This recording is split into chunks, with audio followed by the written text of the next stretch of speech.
বন্ধুরা দেখুন আজকে আমি কি বাজার করেছি, কারণ এটা আমার জন্য একটা নতুন। এখানে অনেক বছর পরে আমি এই জিনিসটা পেয়েছি।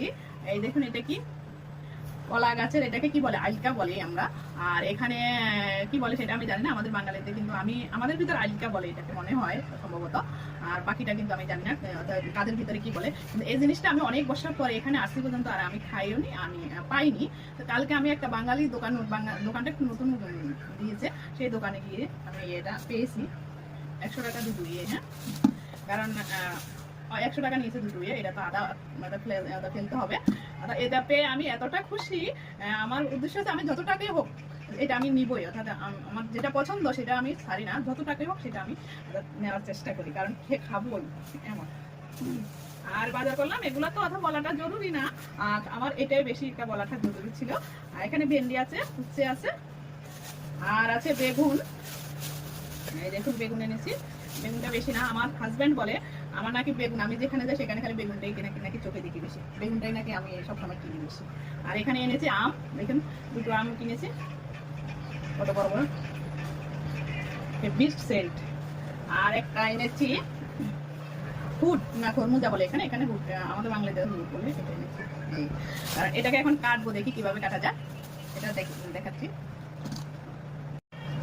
এই দেখুন, এটাকে আমি এভাবে উঠিয়ে ফেলাবো। আর ভিতরেরটা না, কারণ আমার বাবার বাড়িতে আমি অনেক খেয়ে গেছি, কিন্তু অনেকটা এখানে একদম আমি যে আমাদের ভিতরে চৈত্র মাসে লাভা পাচন খায়, তখন কিন্তু আমি এত খোঁজা খুঁজেছি কোনো জায়গায় পাইনি। আর এখন দেখুন এটাকে মনে হয় এইভাবে উঠিয়ে ফেলে, তারপরে এইভাবে এভাবে এগুলোর একটা ইয়ে আছে, আঁশের মতো আছে, এটা এইভাবে হাতের ভিতরে ইয়ে হয়, পেঁচিয়ে পেঁচিয়ে পেঁচিয়ে পেঁচিয়ে সুন্দর। এটাকে আমি এখন এভাবে কুচাবো, কুচিয়ে এটাকে আমি সবকিছু আমার মার থেকে শিখেছি। আমার মা কিন্তু খুব ভালো রান্না করে, আর আমি সবকিছু আমার মার থেকে শিখেছি। আর এটা চিংড়ি মাছ দিয়ে করবো, চিংড়ি মাছ দিয়ে খেলে তো অনেক টেস্ট। ছোটো সাইজের চিংড়ি মাছ দিয়ে করবো। এই জিনিসটা বিশেষ করে বাঙালিরা বেশি খায়, আর অবাঙালিরা সেরকম একটা খায় না, ওরা চিনে না এটা খেতে। কলার মোচা, এগুলো কাঁচা কলা, কাঁচা পেঁপে, এগুলো এখানে খায় না ওরা। ওরা যখন আমি কাঁচা পেঁপে কিংবা কাঁচা কলা আনি, তখন বলে কি ভাবি এসে কেঁচা বানাতে হয়, क्या करते हैं आप लोग, কেঁচা খায়গা এইসব কাঁচা। তো এগুলো অনেক সওয়াল করে ওরা।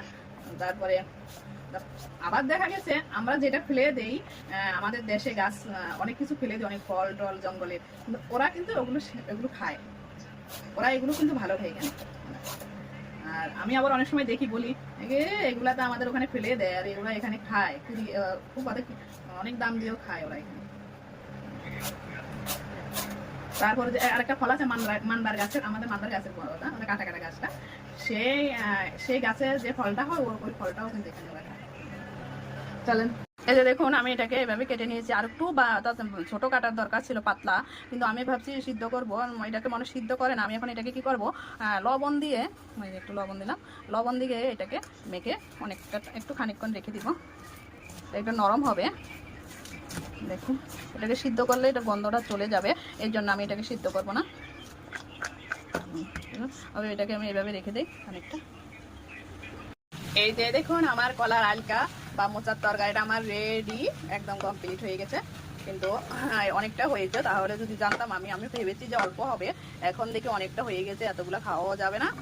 আর কি যেন এটা তার খেতেও নাকি খুব টেস্ট হয়েছে। আমার মেয়েকে একটু দিয়েছিলাম টেস্ট করার জন্য, তো বলে কি খুব ভালো হয়েছে। এই আমি প্রথম রান্না করলাম এখানে, দেখুন কেমন হয়েছে। ছোট ছোট চিংড়ি মাছ দিয়েছি এর সাথে, খুব সুন্দর। আজকে মনে হয় এটা দিয়ে আমি খাবার খাবো। ফাইন, ওকে।